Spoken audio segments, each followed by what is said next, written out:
اعوذ باللہ من الشیطان الرجیم بسم اللہ الرحمن الرحیم سورۃ مجادلہ آیا 16۔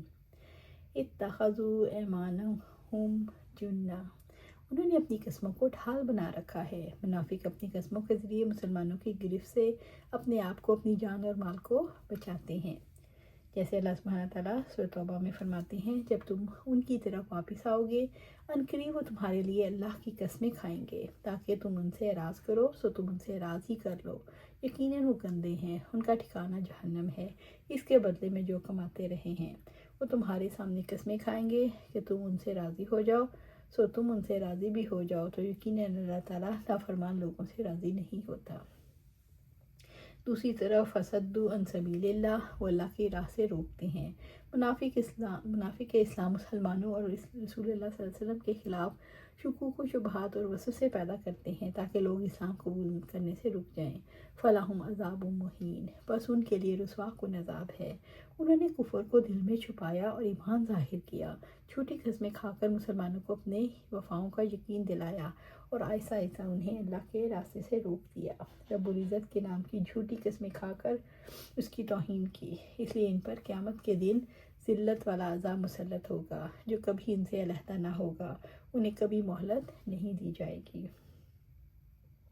منافقوں کی وجہ سے بہت سے وہ لوگ جو حقیقت کو نہیں جانتے دھوکے میں آ جاتے ہیں، ان کی باتوں میں آ کر اسلام قبول کرنے سے محروم رہ جاتے ہیں۔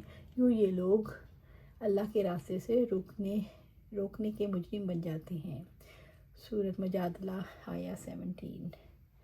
لن تغنی عنہم اموالہم ولا اولادہم من اللہ شیئا، ان کے مال اور ان کی اولاد اللہ تعالیٰ کے عذاب سے ہرگز ان کے کچھ کام نہیں آئیں گے۔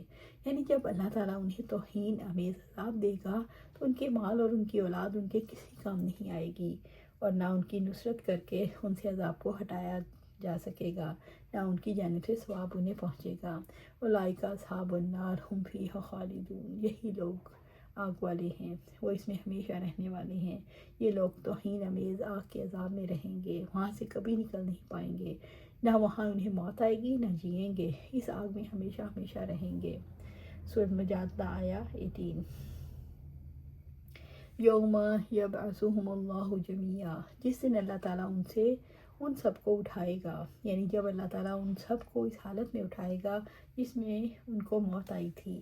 فَيَحْلِفُونَ لَهُ كَمَا يَحْلِفُونَ لَكُمْ، تو اس کے سامنے بھی قسمیں کھائیں گے جیسے وہ تمہارے سامنے قسمیں کھاتے ہیں۔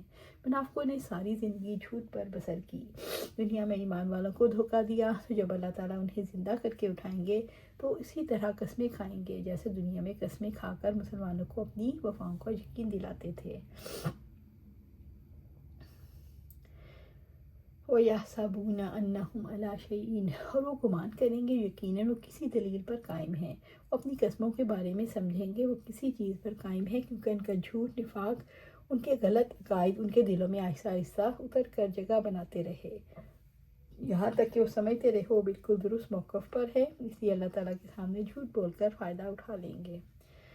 تو رب العزت نے فرمایا الا انہم هم الکاذبون، سن لو بلا شبہ وہی جھوٹے ہیں۔ رب العزت نے ان کے بارے میں واضح فرمایا یہ جھوٹے لوگ ہیں، ناقابل اعتماد ہیں۔ اس سے اللہ تعالیٰ نے یہ واضح کیا کہ منافق انتہائی بدبخت اور سنگ دل لوگ ہیں، منافق جھوٹے ہیں۔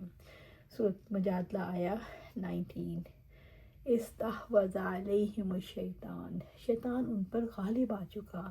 استحوذ ھذا بمانی سختی کے ساتھ ہانکنا، اور ھذا الدابہ بمانی جانور کو تیزی سے چلانا۔ استحوذ کے معنی کسی پر مسلط ہو کر اسے سختی سے ہانکنا، یعنی گدھی کی پشت پر چڑھ کر اسے دونوں جانب سے دبا لینا۔ یعنی شیطان نے ان منافقوں پر مسلط ہو کر انہیں اسی طرح جکڑ رکھا ہے کہ انہیں اللہ تعالیٰ کبھی بھولے سے بھی یاد نہیں آتا، اور اس کے اعلیٰ کار بن کر رہ گئے۔ فَأَنسَاهُمْ ذِكْرَ اللَّهِ، سو اس نے انہیں اللہ کی یاد بھلا دی، یعنی شیطان نے ان کے دل مٹھی میں لے کر انہیں اللہ کی یاد سے غافل کر دیا، انہیں اللہ سے غافل کر دیا۔ اولئک حزب الشیطان، یہی لوگ شیطانی گروہ ہیں، یعنی یہ شیطان کے پیروکار اور اس کا قبیلہ اور اس کا لشکر ہے۔ الا ان حزب الشیطان هم الخاسرون، سن لو شیطان کا گروہ یقیناً خسارہ پانے والا ہے۔ اس میں کوئی شک نہیں، شیطان کا لشکر ہی ناکام و نامراد رہتا ہے۔ جو لوگ شیطان کے پیروکار بن جاتے ہیں وہ اپنے گھر بار، دین اور دنیا کے معاملات میں خسارے میں رہتے ہیں۔ ابو الاعلیٰ سے روایت ہے کہ عثمان بن ابو العاص رضی اللہ تعالیٰ عنہ نے نبی صلی اللہ علیہ وسلم کے پاس آئے اور کہا، یا رسول اللہ صلی اللہ علیہ وسلم، شیطان میرے اور میری نماز اور قرات میں حائل ہو جاتا ہے اور مجھے قرآن بھلا دیتا ہے۔ آپ صلی اللہ علیہ وسلم نے فرمایا، شیطان کا نام خنزب ہے۔ جب تجھے اس شیطان کا اثر معلوم ہو تو اللہ کی پناہ مانگ، اس سے اور بائیں طرف تین بار تھوک، نماز کے اندر ہی۔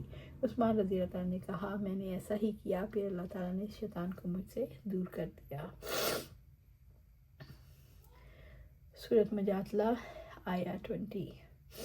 ان الذین یحادون اللہ ورسولہ، یقیناً جو لوگ اللہ تعالیٰ اور اس کے رسول کی مخالفت کرتے ہیں، یعنی جو لوگ حق سے دور اور ہدایت سے محروم ہیں اور وہ اللہ تعالیٰ اور اس کے رسول صلی اللہ علیہ وسلم کی مخالفت پر اترتے ہیں، ان لوگوں کے لیے وعید ہے جو کفر اور نافرمانی کے لیے اللہ سبحانہ تعالیٰ اور اس کے رسول صلی اللہ علیہ وآلہ وسلم سے دشمنی کرتے ہیں، یعنی وہ اللہ تعالیٰ اور اس کے رسول صلی اللہ علیہ وآلہ وسلم سے ایسی شدید مخالفت رکھتے ہیں کہ اب اللہ والوں کے ساتھ ان کا مل کر رہنا مشکل ہو گیا۔ شدید مخالفت نے انہیں دوسرے کنارے پر پہنچا دیا۔ اولئک فی الاذلین، وہی ذلیل ترین لوگ ہیں، یہ وہ لوگ ہیں جو ذلیل ہیں اور بے وقت لوگوں میں شامل ہیں۔ اللہ تعالیٰ اور رسول صلی اللہ علیہ وسلم کی مخالفت کرنے والے بھی اسی طرح ذلیل اور رسوا ہوں گے جیسے پہلی امتوں کے لوگ ذلیل ہوئے۔ مخالفین کے حصے میں دنیا اور آخرت کی رسوائی کے سوا کچھ نہیں آئے گا۔ اللہ سبحانہ تعالیٰ سے دعا ہے ہمیں قرآن و سنت پر عمل کرنے کی توفیق دے، اس پر جمع دے اور جنت الفردوس کے اعلیٰ مقام پر اپنے پاس گھر عطا فرمائے۔ آمین یا رب العالمین۔